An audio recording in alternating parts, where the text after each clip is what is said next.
At least একটা সত্য তো জানা যাবে। যদি সেটা হয়ে থাকে খুন, সেটা তো সাংঘাতিক একটা তোলপাড় হবে। আর যদি সেটা হয়ে থাকে সত্যিই আত্মহত্যা, তাহলে মানুষটার এই দেহ বিশেষ কবর থেকে এনে ময়নাতদন্ত করে আবার কবর দেওয়ায় জানি না তার আত্মা কতটুকু কষ্ট পাবে। ইসলাম এই সম্পর্কে কি বলে ৩০ বছর পর? পুরো বিষয়টাই অজানা, কিন্তু বুকটা কেঁপে উঠল। সালমান শাহর সাথে আমার একটা স্মৃতি আছে। আমি সেই স্মৃতিটা শেয়ার করতে অনেক সময় একটা ছবি পোস্ট করি, যেটা সালমান শাহ মৌসুমীর মাঝে আমি দাঁড়ানো শ্যামলীর একটি বাসায় স্নেহ ছবির শুটিং এর সময়। আমি সালমান শাহকে খুব কাছ থেকে দেখার সৌভাগ্য অর্জন করেছি। খুব কাছ থেকে আমি তার সাথে খুব অল্প সময় ধরে মিশেছি, দেখেছি। তার সাথে তো মেশা তো সহজ ছিল না। এত বড় স্টার ওই সময়, তার চারপাশে মানুষের কোনো অভাব নাই। তারপরও তিনি আমাকে ভালোবাসা প্রদর্শন করেছেন, তিনি আমার সাথে কথা বলেছেন। যেহেতু আমার ফ্যামিলি ব্যাকগ্রাউন্ডটা ফিল্মের ছিল, আমাদের ফিল্ম সে করেছে, আমার মামার ছবি স্নেহতে অভিনয় করেছে। আবার তার বাড়ি কুমিল্লায় ছিল, তার মা, আমার মা খুবই পরিচিত। আমি বিচ্ছিন্ন ঘটনাগুলো সালমান শাহের সাথে আমার দেখা এবং বিচ্ছিন্ন ঘটনাগুলো আপনাদের সাথে শেয়ার করি। আমার কাছে মনে আছে আমি সালমান শাহকে দেখতে হাসপাতালে গিয়েছিলাম একবার। সে মাথা ঘাড়ে আঘাত পেয়েছিল শুটিং করতে গিয়ে। আমি হাসপাতালে গিয়েছিলাম, তখন মোটা মোটা 3টা লোক সালমান শাহের সাথে থাকতেন। তখন ধানমন্ডিতে বোধহয় হাসপাতালটা। আমি সহজেই গিয়ে তার সাথে কথা বলতে পেরেছি। শোয়া অবস্থায় সে কথা বলেছে। কত বড় হতে পারে একজন তারকা সেই সময়। আমি প্রথম সালমান শাহর হাতে মোবাইল ফোন দেখেছি, বিশাল বড় কর্ডলেস ফোনের মতো। তখন 1.5 লক্ষ টাকার দাম ছিল, সিটি সেলের। তার গাড়িটা আপনারা সবাই জানেন, সে গাড়িটা দেখেছি আমি। গাড়ির দরজাগুলো উঠে যেত। আবার আমি তাকে প্রথম অবস্থায় যখন স্নেহ ছবি শুটিং করে, তখন তাকে খুব সাধারণ একটি টয়োটা এসি লিমিটেডও না, টয়োটা 100 গাড়ি চালিয়ে এফডিসি আসতে দেখেছি। আমি স্নেহ ছবির বিভিন্ন শুটিংয়ে যখন আমি গিয়েছি, আমি 2টি গানের শুটিংয়ে ছিলাম। একটি হচ্ছে চিঠি লিখলাম ও লিখলাম তোমাকে, পরে জবাব দিও আমাকে। সেই ছবির শুটিংটা একটা সন্ধ্যায় এফডিসির ঝর্ণা স্পটে হয়েছিল। সেই শুটিংয়ে আমি উপস্থিত ছিলাম। আরেকটা হচ্ছে মৌসুমী সালমান শাহর একটা র্যাপ গান ছিল স্নেহ ছবিতে, আজ তোকে ভাগে পেয়ে ছাড়বো না তো, ভালোবেসে কারো কাছে হারবো না তো, আসে যদি তোর ভাই কোনো মাস্তান, ছুরি দিয়ে ভুড়ি কেটে নিয়ে নেব জান। খুব সুন্দর একটা গান ছিল। এনিওয়েজ, আমার একটা বাটিক শার্ট ছিল। আমার বোন ইন্দোনেশিয়াতে থাকতো বলে আমি ইন্দোনেশিয়ায় যেতাম, এবং একটা এক্সক্লুসিভ বাটিক শার্ট আমার দুলাভাই আমাকে প্রেজেন্ট করেছিল। ওই বাটিক শার্টের একটা গল্প আছে। সেই বাটিক শার্টটা পরে আমি একদিন বনানীতে দাঁড়িয়েছিলাম। একজন মানুষ এসে আমাকে বললো যে এই শার্টটা কি দেওয়া যায় কোনোভাবে। উনি একজন গার্মেন্টসের মালিক। আমরা এই শার্টটা কিনে নিতে চাই অনেক দাম দিয়ে। মানে অনেক একটা এক্সক্লুসিভ শার্ট আমার কাছে ছিল। তো আমি ঠিক এই শার্ট পরে সালমান শাহর কাছে একবার যাওয়ার পরে সালমান শাহ শার্টটা দেখে খুব পছন্দ করেছিলেন। আমি আমার দুলাভাইকে দিয়ে সেম এরকম একটি শার্ট সালমান শাহর জন্য ইন্দোনেশিয়া থেকে এনে আমি তাকে গিফট করেছিলাম। আমি তার স্কাটনের বাসায় গিয়েছিলাম, সে বাসায় ছিল না, রিসেপশনে রেখে দিয়ে আসছিলাম। তখন তো ফোনের যোগাযোগটা এরকম ছিল না। এই ঘটনার বোধহয় 15 দিন কে 20 দিন পরেই এই মৃত্যুটা হয়ে গেছে। আমি জানি না, সালমান শাহর কাপড় অনেক কালেকশনে আছে, সেই কালেকশনে যদি কোনো বাটিক শার্ট পাওয়া যায়, ওই শার্টটা আমার দেয়া। সো সালমান শাহকে আমি গাড়ি কিনতে যেতে দেখেছি ডন ভাইয়ের সাথে। আমি দেখতাম যে উনি গাড়ি কিনতেন, নতুন নতুন গাড়ি ব্যবহার করতেন। হি ওয়াজ রিয়েল হিরো, ট্রিমেন্ডাস হিরো। আমরা সালমান শাহর মৃত্যুর বিচার চাই। যদি সেটা মৃত্যু হয়ে থাকে, সেটা জানার, হত্যা হয়ে থাকে, সেটা জানার অধিকার আমাদের আছে। কিন্তু যেটা হত্যা না হয়ে যদি ঘটনাটা আত্মহত্যাই হয়, তার আত্মা জানি কত কষ্ট পাবে কবর থেকে উঠাবার কারণে। কিন্তু একটা বিষয় তো সমাধান হবে, সেই সমাধানটা আমরা চাই। আমরা জানতে চাই সালমান শাহর সাথে আসলে কি হয়েছিল।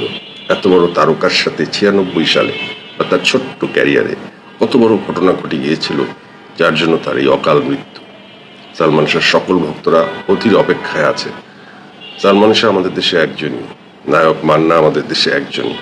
নায়ক রাজ্জাক ছিলেন এক অমর নায়ক সালমান শাহ, যার পুরাণের রহস্য ঘিরে যেন একের পর এক তথ্য আমাদের সামনে উদ্ঘাটিত হচ্ছে, এবং এই তথ্যের শেষ যে কোথায় এবং ফাইনাল রায় যে আমরা কবে হাতে পাবো, এটার জন্য অপেক্ষা করছে গোটা একটা জেনারেশন। আমি বলবো না গোটা 1, 2, 3টা জেনারেশন, বা তারও আগে যারা সালমান শাহকে নিজের ছেলের মতো দেখতো, নিজের পুত্র সম ভাবতো, ওই জেনারেশন বা তাকে নাতিসম দেখতো, সেই জেনারেশনটা 3-4টা জেনারেশন যারা বেঁচে আছে, তারা যেন আজকে একের পর এক রহস্য উদ্ঘাটিত হচ্ছে। ডন ধরা পড়ার পর থেকে যেন আমাদের সামনে এমন সব তথ্য আসছে, এমন সব নাম আসছে। ফাইনালি ডলি জহুরও কিন্তু ইস্যুতে জড়িয়ে গেলেন, এবং ডলি জহুরের নাম ওই সময়ও ছিল। ওই সময় যখন সালমান শাহর সঙ্গে এই ঘটনাটা ঘটে, তখন থেকেই কিন্তু ডলি জহুরের নামটা কিন্তু ছিল। যারা ওই টাইমের সাংবাদিক থেকে শুরু করে মিডিয়া রিলেটেড ব্যাপার নিয়ে ঘাটাঘাটি করে, বা ওই টাইমে তারা জানে যে ওই ঘটনা ঘটার সময় কিন্তু শাবনূরের বাসায় ছিল ডলি জহুর, এবং শাবনূরকে সেভ করার জন্য নিজের সর্বোত্তক চেষ্টা কিন্তু তখন ডলি জহুর কিন্তু করেছিল। এবং এই কারণে কিন্তু আজকে ডলি জহুরের নাম এসে যাচ্ছে, এবং নাম মানুষ নেবে, মানুষ কেন নেবে না। ডন গ্রেপ্তারের পরে তো পুরো চিত্রপট যেন অন্যরকম হয়ে গেল। এবং আজকে দেখেন, প্রত্যেকেই যারা যারা এই ব্যাপারে জানে বা এই ব্যাপারে কথা বলে, তারা একটা ব্যাপার বারবার বলছে যে এই ঘটনার সঙ্গে প্রত্যেকেই জড়িত, হয়তো প্রত্যক্ষ বা পরোক্ষভাবে, বা এই ঘটনাটা কার জন্য ঘটলো বা কে কিভাবে দায়ী, মানে বিভিন্ন রকম ইস্যু যদি আপনি যদি কথা বলেন, তাহলে কিন্তু এই ব্যাপারটা কিন্তু এসে যাবে যে এই ঘটনার সঙ্গে কোনো না কোনোভাবে ওতপ্রোতভাবে কেউ না কেউ তো ডেফিনেটলি দায়ী। এবং এই নামগুলো প্রত্যেকটা নামই দায়ী। দেখেন, এখন আবার ডিপ জলের নামও কিন্তু চলে এসেছে। ভাই, খেলা যে কোন লেভেলে চলছে, এটা পুরো বাংলাদেশের মানুষ কিন্তু এটা দেখার জন্য কিন্তু অপেক্ষা আছে। এবং ডনকে কিন্তু রিসেন্টলি আপনারা জানেন যে ধরিয়ে দেওয়ার পিছনে কিন্তু ডিপজলের একটা গুরুত্বপূর্ণ ভূমিকা আছে, এবং ডিপজল থেকে এই কাজটা সে করেছে, এবং ডিপজল যথেষ্ট প্রশংসিত হচ্ছে, ভূয়সী প্রশংসিত হচ্ছে। ডিপজলকে মানুষ যে একটা জীবনে এত ভালো কাজ একটা মানুষ করেছে, সেটা কিন্তু ডিপজলের কাছ থেকে কিন্তু মানুষ বুঝেছে যে আসলে যে ডন সালমান শাহর ঘটনা 4 নম্বর আসামি, এবং তার জন্য সমস্ত বাংলাদেশের মানুষ চাচ্ছিল যে আসলে এই ডন, যেহেতু আবার একটা নিউজ আউট হয়ে গেল যে 12 লাখ টাকা নিয়ে ডন এই কাজ করেছে, বেশ তারপরে তো দেখেছেন পুরো বাংলাদেশে কি চলছে, এবং সালমানের মা তার মন্তব্যের সঙ্গে রয়েছে গোটা বাংলাদেশের মানুষ, গোটা বাংলাদেশের নিউট্রাল অডিয়েন্স সবাই। মাঝখান দিয়ে আবার রুবি বিভিন্ন সময় বিভিন্ন রকম স্টেটমেন্ট দিচ্ছে, এবং রুবির স্টেটমেন্ট নিয়ে আমরা কথা বলবো। রুবির স্টেটমেন্ট নিয়ে আমাদের আরও ভিডিও আসবে, এবং রুবি একের পর এক কিন্তু রুবি ধামাকা মেরেই যাচ্ছে। রুবির আরও ইন্টারন্যাশনাল কিছু তথ্য সে দিচ্ছে যে কী কী ঘটেছিল, বাট রুবির আরও কালেকশন আমাদের আসবে, রুবির আরও লাইভ, রুবির আরও কথা। তো এই যে ঘটনাগুলো, তো সেটা বড় কথা না, বড় কথা হচ্ছে যে এত বছর পরেও কেন আমরা এই ব্যাপারটার একটা ফাইনাল সুরাহ করতে পারলাম না। এত বছর পরে এসেও কেন আমাদের আজকে আমরা সঠিক ন্যায্য বিচার গোটা বাংলাদেশের মানুষ কেন পাচ্ছে না। এবং আপনারা দেখেছেন হয়তো যে গতকালকেও একটা সালমান শাহর মতো এরকম একটা হৃদয় বিদারক একটা ঘটনা কিন্তু ঘটে গেল রংপুরে। আপনারা দেখেছেন একজন স্কুল শিক্ষক, তার পুরো ফ্যামিলি, ভাই, তার একটা মেয়ে, একটা ছেলে, তার স্ত্রী, সস্ত্রীক সহ তাদের একটা সাজানো একটা সুখের পরিবার ছিল, এবং পুরো পরিবারটাকে চোখের নিমেষে কি করা হলো। মানে এসব কথা বললে মানে মানে খেলা যে কোন লেভেলে চলছে, এটা আসলে গোটা বাংলাদেশের মানুষ এটা দেখার জন্য কিন্তু বসে আছে যে আসলে এই কলকাঠিটা কে নাড়িয়েছে। এবং আপনারা দেখেন যে বিভিন্ন সময় বিভিন্ন রকম স্টেটমেন্ট আসছে, সেখানে দেখা যাচ্ছে যে বিভিন্ন সময় কিন্তু বিভিন্ন লোকের নাম আসছে এই ঘটনার সঙ্গে যারা জড়িত। কখনো দেখা যাচ্ছে যে বাইরের থেকে যারা জড়িত, যে বাইরের কোনো রকম ফোর্স বা যারা বাইরে থেকে এই কাজটা করেছে, কখনো কিন্তু তাদের নামও কিন্তু আসছে। কিন্তু ফাইনাল যে ব্যাপারটা আমাদের সামনে কিন্তু এখন অবধি কিন্তু আমরা কোনো ফাইনাল রায় কিন্তু এখন অবধি আমরা পাইনি, যেটা পাওয়ার জন্য কিন্তু গোটা বাংলাদেশের মানুষ কিন্তু ওয়েট করছে যে আসলে কখন একটা ফাইনাল রায় আমরা পাবো, যে যে অমুক তমুককে না জড়িয়ে যে মূল এই ঘটনাটা ঘটিয়েছে সে কখন ফাইনাল কথাটা বলবে যে আসলে কে এই ঘটনাটার সঙ্গে জড়িত। তো সেটা দেখার জন্য কিন্তু পুরো বাংলাদেশের মানুষ কিন্তু ওয়েট করছে, এবং তার ভিতরেও কিন্তু এই ধরনের ঘটনা কিন্তু বারবার ঘটছে। তো যে ঘটনাগুলো ঘটা ডেফিনেটলি উচিত না, এবং এই ব্যাপারগুলোর মেইড রুবি তার একটা ইন্টারভিউ আপনারা দেখেছেন যে সে কিন্তু বলেছে যে বিদেশে বাইরের থেকে শুরু করে দেশের ভিতরেও অনেকে এর সঙ্গে জড়িত আছে এবং সে দেশে আসার জন্য তার একটা আকুতি করে তার একটা ভিডিও আপনারা দেখেছেন অলরেডি। সে দেশে আসতে যাচ্ছে এবং তাকে প্রশাসন দিয়ে দেশে আনতে চাওয়া হচ্ছে, এটাও আপনারা দেখেছেন। বাট সে দেশে আসতে পারছে না কী কারণে, এটাও কিন্তু সে বলেছে, আপনারা দেখেছেন। সে দেশে আসতে চাচ্ছে এই পরিস্থিতিতে, বাট দেশে আসা হচ্ছে না। তো এর পিছনে জড়িত এবং সে আইনি সহায়তা চাচ্ছে এবং সে চাচ্ছে যে আইনি সহায়তার মাধ্যমে যাতে তাকে আনা হয়, কিন্তু দেশের প্রশাসন বা ওইরকম কোনো নীতি বা না থাকার কারণে তাকে আনা হচ্ছে না চায়না থেকে। এবং অলরেডি আপনারা তার মেয়ের ইন্টারভিউ দেখেছেন, আমরা তার মেয়ের ডকুমেন্টসও কিন্তু প্রকাশ করেছি। সেখানে কিন্তু তার মেয়ে বলেছে যে এই ঘটনার সঙ্গে কারা কারা জড়িত আপনারা দেখেছেন। আপনারা অনেকে হয়তো জানতে চেয়েছেন যে কোথায় তার মেয়েকে এই দেশে মানে বিয়ে দেওয়া হয়েছিল বা সেইখান থেকে সে কোথায় গেছে। এটা চিটাগাংয়ের। সে অনেক ভিডিওতে হয়তো বলে, আপনারা হয়তো অনেকে কমেন্টস করে জানান, হয়তো অনেক সময় কমেন্টসের রিপ্লাই দেওয়া হয় না। তো এর পরবর্তীতে আমরা হয়তো রিপ্লাই দেওয়ার চেষ্টা করব। তো এটা হচ্ছে মেইনলি ঘটনা, যে এই তদন্তের একটা সুষ্ঠু তদন্ত হচ্ছে না বলেই কিন্তু একটা ব্যাপার কিন্তু আমরা জানতে পারছি না যে আসলে এটার সঠিক ব্যাপারটা আসলে কী। তো একটা সুষ্ঠু তদন্ত তো ডেফিনেটলি ডিজার্ভ করে অন্তত গোটা বাংলাদেশের মানুষ, গোটা বাংলাদেশের সমাজ। তো এই সুষ্ঠু তদন্তটা হচ্ছে না, যার কারণেই কিন্তু আসলে এরকম আবার দেখা যাচ্ছে যে বিভিন্ন সময় একটা রাজনৈতিক অস্থিরতা কিন্তু কাজ করছে, যে যখন যে সরকার আসছে সরকার ব্যক্তি স্বার্থে এই ব্যাপারটাকে ইউজ করছে। দেখা যাচ্ছে যে কখনো সরকারের মানে উপর্যস্ত এমন কেউ জড়িত আছে যে যাদের নাম যদি নেওয়া হয় তাহলে অনেক রাঘব বোয়ালরা ফেঁসে যাবে, বা সেটা দেশের একটা উপরি মহলের সেটা পছন্দ হচ্ছে না বা হবে না, এই কারণে হয়তো তাদের নামটা হয়তো ওইভাবে নেওয়া হচ্ছে না বা ওইভাবে নেওয়া হয় না। তো দেশের উপরি মহলকে ফেঁসে যাবে, তো এটার ঘটনার জন্য যদি একটা সুষ্ঠু একটা প্রাণ যদি চলে যায়, এটা যদি বিচার না হয়, এটা তো চরম অনৈতিক কাজ এবং এটা তো আসলে হওয়ার না, তাই না?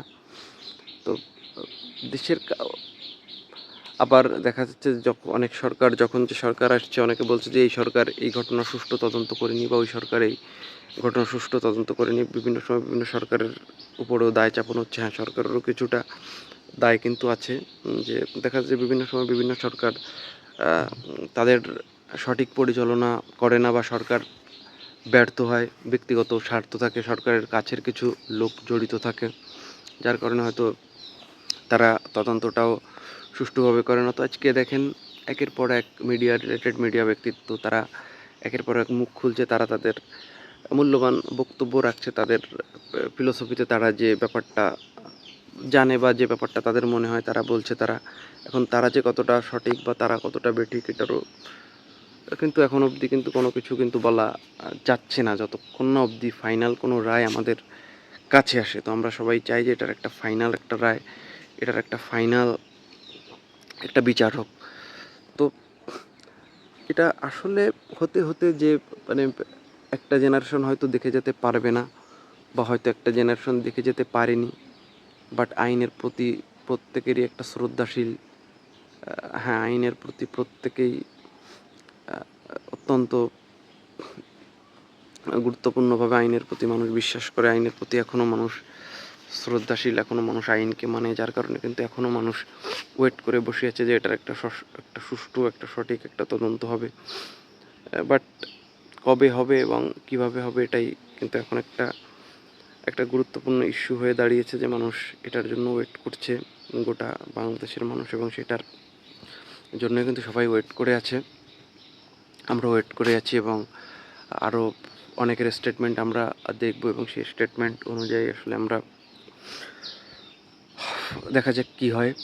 তবে মানে যে কোনো পরিস্থিতিতেই কারোর আসলে হাল ছাড়া উচিত নয়, যে এই ব্যাপারটার একটা ফাইনাল একটা রায়, একটা সুষ্ঠু একটা রায় হবে, এটা আমরা আমাদের মনে প্রাণে প্রত্যেকেরই বিশ্বাস করতে হবে। কারণ বিশ্বাস করা ছাড়া এখন আর কোনো মানে পরিস্থিতি যেমন এটা ছাড়া আর কোনো উপায় নেই, যেটা আমাদের বিশ্বাস করতে হবে যে না আমরা একটা ন্যায় বিচার পাবো, একটা ন্যায় বিচার আমরা আজকে হলেও পাবো বা কালকে হলেও পাবো। এখন এটা ছাড়া কিন্তু আর কোনো উপায় নেই। আইনের প্রতি শ্রদ্ধা, আইনের প্রতি বিশ্বাস, আইনের প্রতি ভক্তি কিন্তু আমাদের একটা যোগ্য রায় এনে দেবে। যেহেতু এত বছর পরে গ্রেপ্তার হয়েছে ডন, সুতরাং হতে পারে এটা আশা করা যায় অনেকটা, কারণ সত্য কখনো লুকানো বা চাপানো থাকে না। সত্য সেটা আজকে হলো প্রকাশিত হয় বা আগামীকাল হলেও প্রকাশিত হয়, সত্য সেটা প্রকাশিত হবে। এবং পরিমহল অনেকে বলছে টাকা খেয়েছে, তো কে টাকা খেয়েছে বা কে টাকা খায়নি সেটা পরের বিষয়, বাট আমরা চাই এটার একটা যোগ্য একটা বিচার হোক।